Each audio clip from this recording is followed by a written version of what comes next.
Hello, Iterative Marketers! Welcome to the Iterative Marketing Podcast, where each week we give marketers and entrepreneurs actionable ideas, techniques, and examples to improve your marketing results. If you want notes and links to the resources discussed on the show, sign up to get them emailed to you each week at iterativemarketing.net. There you'll also find the Iterative Marketing blog and our community LinkedIn group where you can share ideas and ask questions of your fellow iterative marketers. Now let's dive into the show. Hello and welcome to the Iterative Marketing Podcast. I'm your host, Steve Robinson, and with me as always is the smart and savvy Elizabeth Aaron. How are you doing today, Elizabeth? I'm doing great, staying really busy with work this week. That's right. I don't think we've told our audience yet that you started a new role, didn't you? I did. I started working for a startup that's located in my hometown, Coeur d'Alene, Idaho, northern Idaho, and they produce cold brew coffee equipment. Oh, that's different. Do you It get is. free cold brew coffee? I don't get free cold brew coffee. We're more on the production side of things. So some coffee companies from around the world send us their coffee to test in the machine so they can see if they like what the cold brew tastes like. And so by that point, you don't necessarily want to drink it because we've run it through a few times. But I have been introduced and heard about some really interesting coffee companies, again, all over the world. So it kind of encourages me to get out and not just always swing by my Starbucks, but try the mom and pop places on the corners because they've got some pretty cool stuff going on. Are you turning into a coffee snob? Oh gosh, no. I'll take coffee any old way I can get it. We talked about last episode. I had a second child. I have two children now, a 2.5-year-old and a 4-month-old. And I am not ashamed to say that there are mornings that I simply reheat yesterday's leftover coffee because I don't have the energy to make a new pot. So that does not make me a coffee snob. I promise. No, you're well in the clear of becoming a coffee snob. So No, but I do appreciate a good cup of coffee. So if we're not talking about coffee snobbery today, what are we talking about today? So today we're talking about attribution modeling, and this is a really hot topic because it's something that everyone wants. CEOs are asking CMOs and directors of marketing and everyone in the organization to be able to say what it is that ties back, what sales have tied back directly to their marketing efforts. The problem is that the attribution model, as we know it, is flawed. Yeah, so attribution modeling it does a really good job of giving management the numbers that they want. But as we'll talk about today, those numbers aren't necessarily as meaningful as most of the industry tries to make them seem. And we have a solution to this, or at least something that we found that works, and that's contribution modeling. And so today we're going to introduce that concept, and we're going to talk about how you can track contribution versus attribution.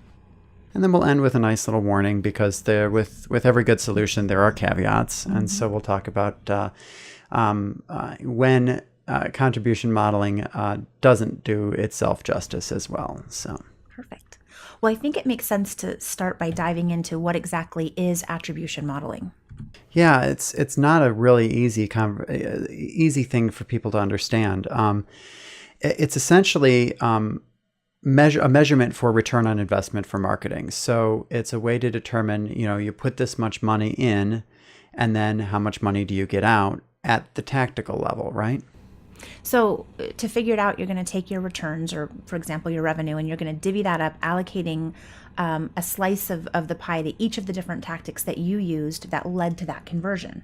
And there's a couple different ways you can divvy up that pie. Your pie is still the total amount of revenue you got, but you can divvy it up in different ways. So the three common models are what are called last touch attribution, where the last marketing tactic that particular prospect touched before they became a customer gets all of the money from that sale. There's first touch attribution, where the first marketing tactic that person touched before they became or on their way to becoming a customer, that touch gets all of the money for the sale.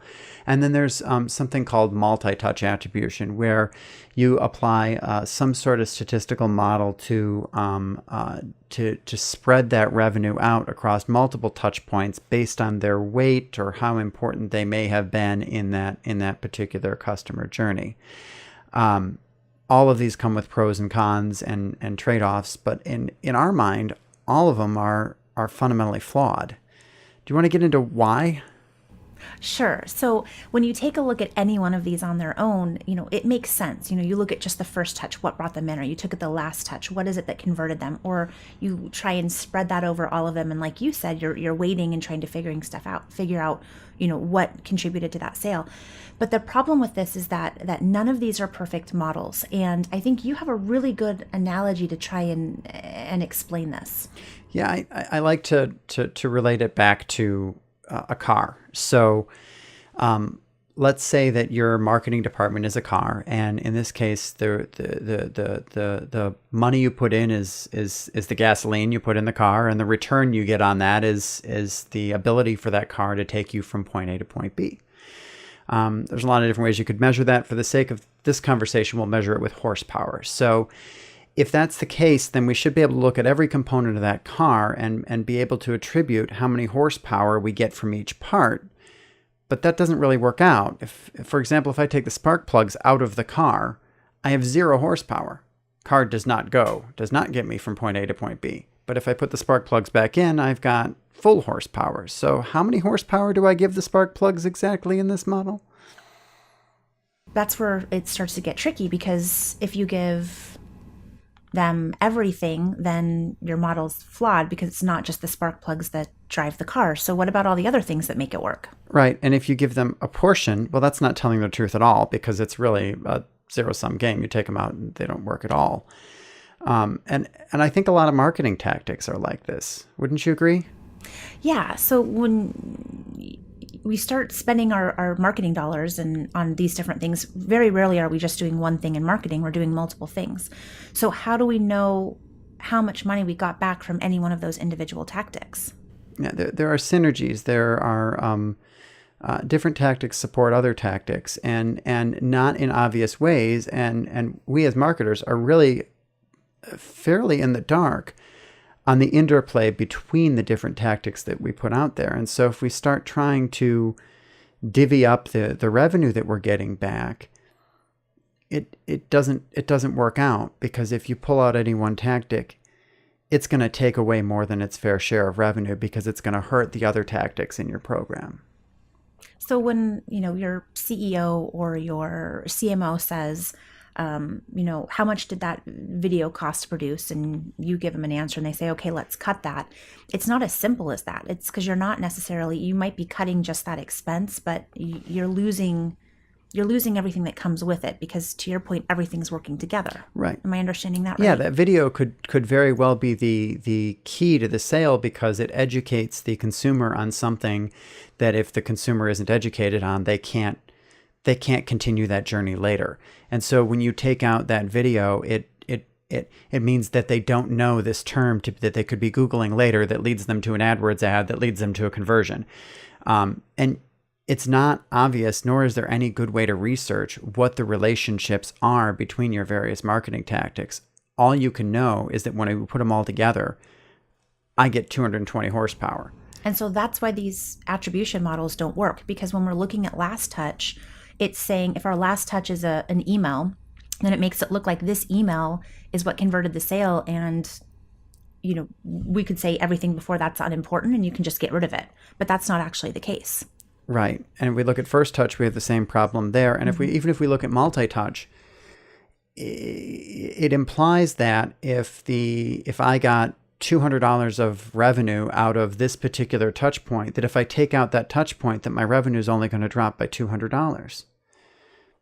But that's not true, because that touch point is probably supporting some other touch points in that customer journey. And if you take it out, it's going to have detrimental effects. The effects are going to cascade through the rest of the marketing touch points in some way. And it could be in a very insignificant way, and it could be in a very significant way. And you could have just pulled out the keystone to the arch and the whole thing crumbles. And no multi-touch attribution model can accurately depict that, because you're trying to spread a finite amount of revenue across a complex set of marketing tactics. So that makes sense. The question is, what do we do about it? Well, I think we should talk about that after we get back from a break. So let's go help some people. Before we continue, I'd like to take a quick moment to ask you iterative marketers a small but meaningful favor and ask that you give a few dollars to a charity that's important to one of our own. This week, we are asking that you make a donation to Operation Homefront. Operation Homefront assists military families during difficult financial times by providing food assistance, auto and home repair, vision care, travel and transportation, moving assistance, essential home items, and rent-free transitional housing for wounded vets and their families. To find out how you can help, please visit operationhomefront.net or visit the link in the show notes. And we're back. So we beat up on the attribution model pretty badly before the break. Let's talk about what we can do instead. What's our alternative, Elizabeth? So we call this the contribution model. And what we want to know when we're talking about this is what extent, in using your example, what extent did the spark plugs contribute to our horsepower? We want to know, did the spark plugs make a significant contribution or an insignificant contribution? Are they the keystone to the arch, or are they just window dressing? And the way we can get at that is to understand what percentage of successful customer journeys have that touch point in them. So in this context, how often do you drive your car without your spark plugs and get where you need to go? Never.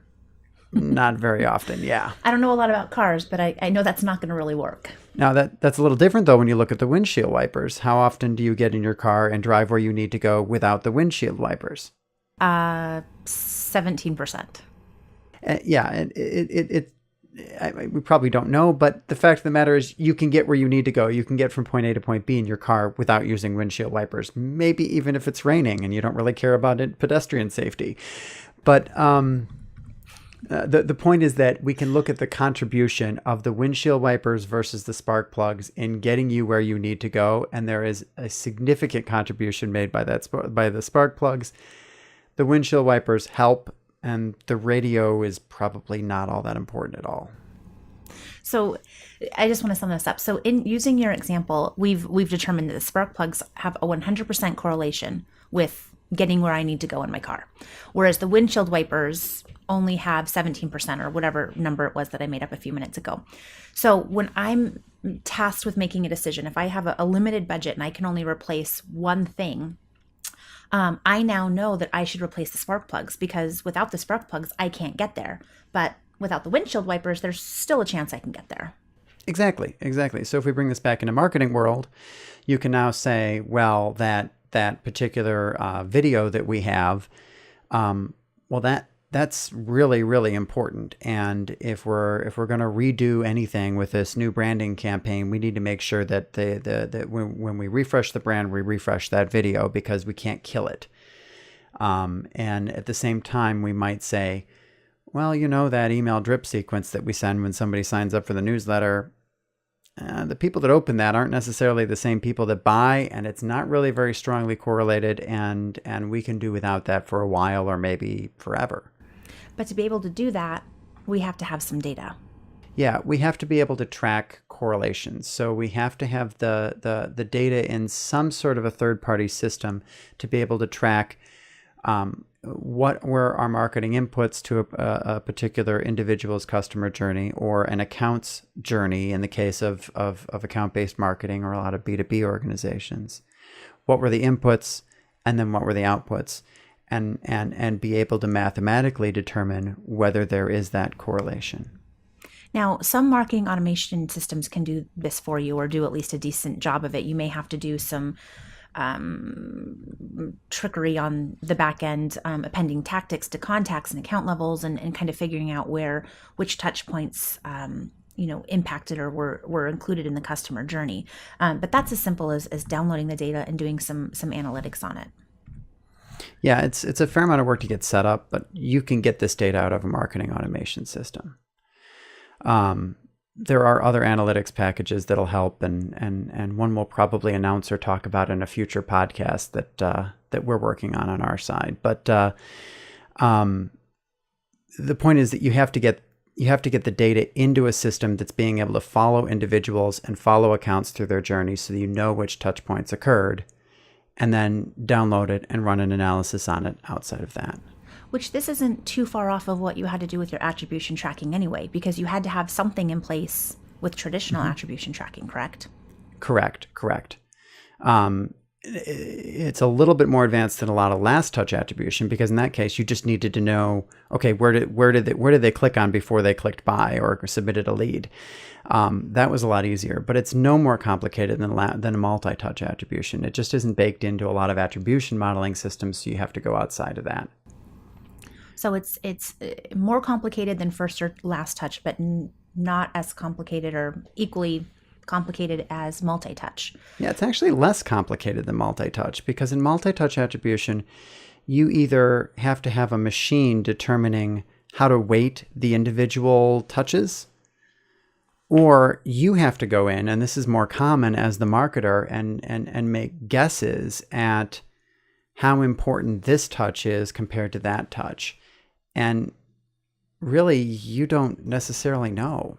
Well, and again, back to the point of one individual piece on its own might not do the job, but when you combine 2 or 3 pieces together, it tells this story that leads to the ultimate result of someone making a purchase. So it gives you it's work, but it gives you some really great data that you can use to help steer your future marketing activities. Yeah, and I think we'll write a blog post in the future that'll kind of detail exactly how to get this data out of a marketing automation system, because we've done it. It's not easy, but it's doable.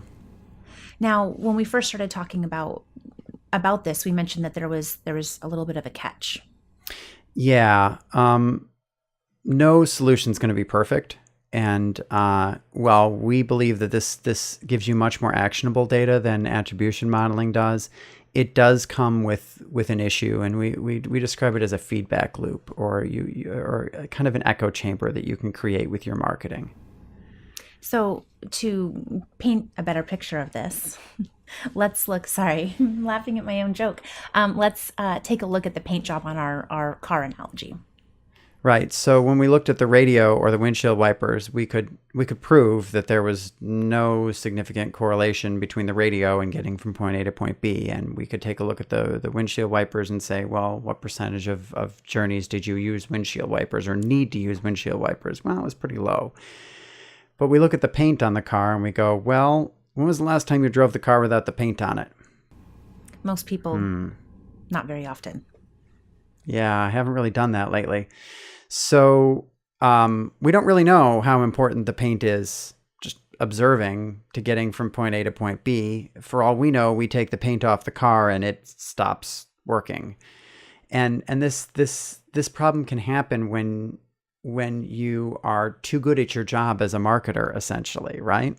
So the better marketer you are, the more consistent of an experience that you're going to be creating for your audience. And then the more consistent the experience, the more likely that every single completed sale is going to have touched your marketing, all of your intended marketing touch points. And as a result, that creates a correlation. It's kind of this loop, right? Yeah, or a self-fulfilling prophecy. I mean, you made sure that every prospect hit the intended tactics that you wanted to make fall along their journey, and in doing so, you made sure that every sale hit those tactics.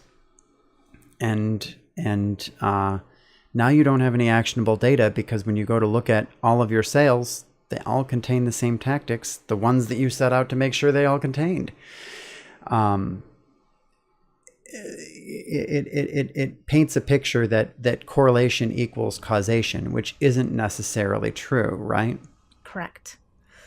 So we had a conversation about this prior to the podcast, and I think you found a really interesting story. But really what it comes down to is when we start to see something where it looks like two things are related, but they're not really related. Right. And the example that statisticians use all the time is ice cream sales. So when I say that ice cream controls the weather, that's not true. Even though I can say that when ice cream sales go up, it gets hot outside. Mm-hmm. The problem is that logic is exactly backwards. And that's obvious in the case of ice cream sales and temperature, but it's not always obvious in other instances. And then you also have crazy correlations that happen for no particular reason. I think you had found one on a website. I don't remember the name of it. We'll link to it. I don't know if you remember it. Correlated.org, I think. Mm-hmm. Yeah, I think, correlated.org. Yeah, that sounds right. But there's a correlation between people who like candy corn and those who are not concerned about the privacy aspect of their home automation. So looking at that statistic, you would think that, people that like eating candy corn don't really care about home security. But that doesn't necessarily make sense. There's not a correlation there.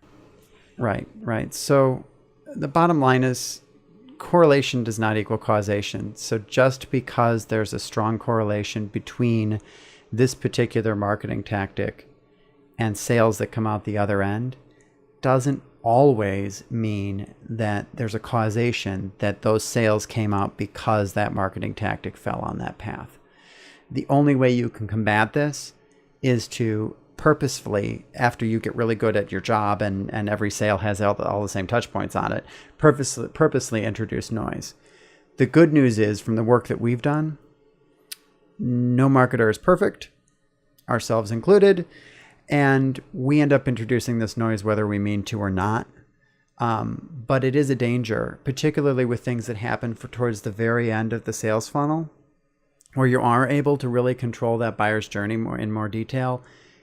You can create a feedback loop, an echo chamber, where we're feeding in the experience, and then we're measuring that the experience correlated to the outcome. And it is a danger, and there are ways you can get around it with statistical models. You have to go kind of one step above, but as long as we're aware of this as marketers and we check it and check the data, then I think that we can work around that. And I still think that this is a far better model than attribution modeling. So I think now is a great time to sort of sum up what we've talked about today. And that really starts with attribution and the fact that it's a non-starter. Unfortunately, it gives us the illusion of understanding on our return on investment at a tactical level. But unfortunately, that's not true. It's giving us some incomplete information. And every marketing plan, much like a car, has critical components to it that if you take them out, the plan just doesn't work anymore. And if you put them back in, the plan does. And it's important that any analysis we do takes that idea into consideration. And that's why modeling the contribution, or more precisely the correlation of marketing tactics to successful program outcomes, is much more realistic and accurate a picture to report on to executives. There is the one chink, however, in contribution modeling's armor, and that is that without any noise, without any inconsistency in your buyer's journeys, every buyer's journey looks the same, and every single touch point is strongly correlated to successful outcomes because it's strongly correlated to every outcome. Mm-hmm. And so that's something that we need to be mindful of and aware of and account for when we're doing this sort of analysis. And with that, I'd like to thank everybody for your time today. And until next week, onward and upward. If you haven't already, be sure to subscribe to the podcast on YouTube or your favorite podcast directory. If you want notes and links to resources discussed on the show, sign up to get them emailed to you each week at iterative-marketing.net. There, you'll also find the Iterative Marketing blog and our community LinkedIn group where you can share ideas and ask questions of your fellow iterative marketers. You can also follow us on Twitter. Our username is @ITER8IVE, or email us at podcast@iterative-marketing.net. The Iterative Marketing Podcast is a production of Brilliant Metrics, a consultancy helping brands and agencies rid the world of marketing waste. Our producer is Heather Ullman with transcription assistance from Emily Bechtel. Our music is by C-Stock Audio Music Production and Sound Design. You can check them out at seastockaudio.com. We'll see you next week. Until then, onward and upward.